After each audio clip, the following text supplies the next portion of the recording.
It's been 6 months since our next guest, Bill O'Reilly, was forced out of his top-rated Fox News show, The O'Reilly Factor, over allegations of sexual harassment.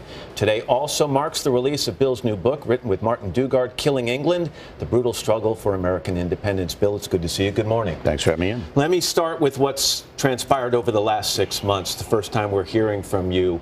What was the exact reason you were given, or your representatives were given, by people at Fox News for your firing? There was no reason. They had a contractual clause that they could pay me a certain amount of money and not put me on the air. And they exercised that. But why did they exercise that? What was the reason they said they were exercising that? There was a sponsor boycott engineered by Media Matters, the radical left group, and the sponsor boycott unsettled some people at Fox News. You were accused of sexual harassment. Mm-hmm. You said at the time you did absolutely nothing wrong. Correct. Do you stand by that? I do. And so did you provide Fox News any evidence, any information that you think could have changed their mind as to what you were guilty or not guilty of? My legal team was very aggressive in putting forth our point of view, and that's all I'm going to say about it. I want to put this in perspective timing-wise. You were fired about 10 months after Roger Ailes was let go. Correct. By the network over allegations of sexual harassment. So the network understood the subject matter.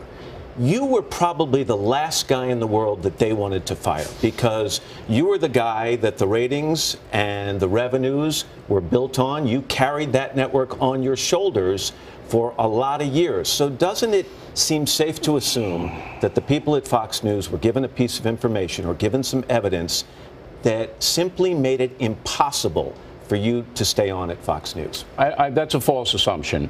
There were a lot of other business things in play at that time, and still today, that 21st Century was involved with. And it was a business decision that they made. But there isn't any But you don't let your number one guy go unless you have information that you think makes him... That's not true. There are billions of dollars at stake in business deals, and they made a business decision that they could, possibly prosper more without me. It was as simple as that. It was a business decision. Did you ever send a lewd text or email to another employee at Fox News? No. Did you ever have any human resources cases brought against you? Not in 42 years. The New York Times. Wait. In 42 years, all right, I've been in this business. I've worked for 12 companies. Not one time did I have any interaction with HR, any complaints filed against me. The New York Times reported that up to 5 women had come forward over the years and complained about sexual harassment at your hands, and that Fox News actually made deals with those women, financial settlements amounting to about $13 million for their silence. Is that accurate? I don't know, because I'm not privy to what Fox News did. After Roger Ailes went down, there was a flood of lawsuits, with dozens of people named. And the company did what the company did. But you've read the reports. Wait. Every company in this country, including this one, Comcast, has these lawsuits. Every one. Now, some of them are valid and some of them are not. They settle them for a number of reasons.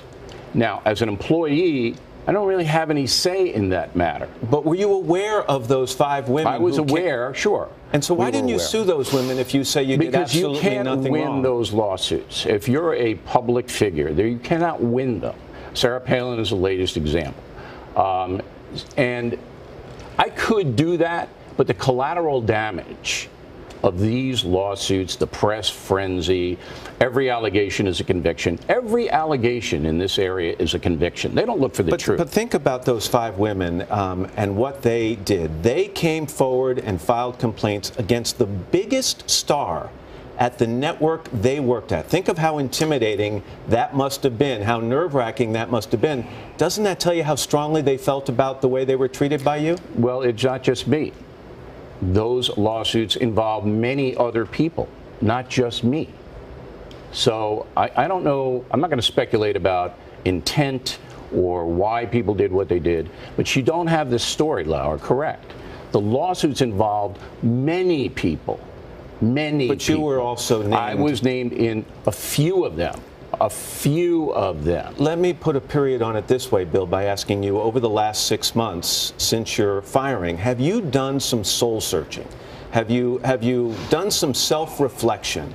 And have you looked at the way you treated women that you think now or think about differently now than you did at the time? My conscience is clear. What I have done is organized a legal team to get the truth to the American people. So if you go to Newsmax.com or BillO'Reilly.com, you will see an article about one of the accusers of me, okay, who was arrested for filing a false police report. You will see that article. And I want people to read it and make up their own mind. And that happened back in 2015. And I just want to mention the two things can be mutually exclusive. She could have filed a false report in 2000, and I don't.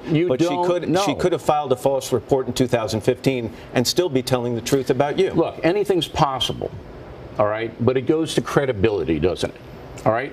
If you look at the in totality, this was a hit job, a political and financial hit job. Is this a vast left-wing conspiracy? No, vast, and don't be sarcastic. Well, I mean, but you know, I was the one that Hillary Clinton said that to here 20 years ago. We're going to be able to prove what we say. There are more things to come. All right? This was Media Matters, the Bonner Group, Color of Change, organizing sponsor boycotts to bring down Fox News and me. Were there any self-inflicted wounds here, Bill? You know, nobody's a perfect person, but I can go to sleep at night very well knowing that I never mistreated anyone on my watch in 42 years. We spoke earlier, and I said I would ask you these questions, and I would also ask you about your book, and I'm going to uphold my end of the bargain. Killing England. Yes. About the American Revolution, about the heroes and the villains of that fight for freedom. You think it's particularly relevant now. Why? You have in Dallas the public school system now debating whether to change the names of schools after Washington, Jefferson, and Madison, and Franklin, Benjamin Franklin. This is madness. And folks need to know about these icons, who they were, in order to stop this craziness. Killing England is seen through the eyes of George Washington, Thomas Jefferson, Benjamin Franklin. All right? What they went through, who they were. And it's unvarnished. It's slaves, it's everything. So people need to know who they were to stop this crazy stuff. When we talk about this crazy stuff, do you think we are living through under a re-examination of history now, or is history under assault, in your opinion? It's under assault. It's absolutely the far left and PC forces want to wipe out our legacy. You know why? Do you know? No. Because they believe it's based on white supremacy. It's no accident we're hearing that word now, those words, white supremacy. They want to redo everything, the Constitution, how we make laws, everything, because they believe, the far left and the PC forces, we are a bad country, the USA. I want people to read Killing England so they know and make up their own mind, make up your own mind, but know the facts about these people. And most don't. They don't know who George Washington was. You don't know what he did. All right? You think you do, but you don't. And that's why we wrote Killing England. And I want to tell people the book is out now. It's in bookstores and online. Bill O'Reilly, thanks very much. It's good to see you.